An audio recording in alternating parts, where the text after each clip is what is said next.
Sa pangunguna ng 1003rd Ready Reserve Infantry Battalion na isagawa ang marksmanship training para sa mga reservist personnel na binubuo ng 6 na reservist officers at 25 enlisted reservists noong Marso 23 sa headquarters ng 1003rd Community Defense Center, 10th Regional Community Defense Group o RCDG at 403rd Brigade sa Barangay Impalambong, Malaybalay City, Bukidnon. Layunin ng pagsasanay na ito na suriin at mapabuti ang kasanayan ng mga reservist sa paggamit ng baril upang siguraduhing ligtas at may angkop na kakayahan ang mga ito sa paggamit ng armas. Ang pagsasanay ay binubuo ng mga fundamental principles, kabilang na ang kahalagahan ng 4 cardinal rules of firearms safety: proper sight alignment, correct positioning, breathing techniques, dry firing at mga patakaran habang nasa live firing exercises.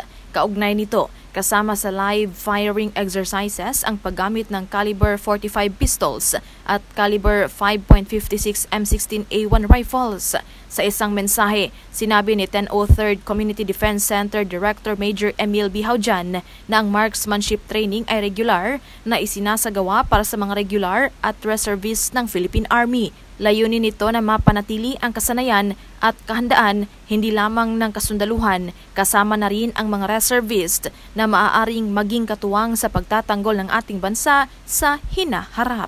Napapanahong balita, serbisyo publiko para sa Pilipino. Ella Rivera, 4ID News.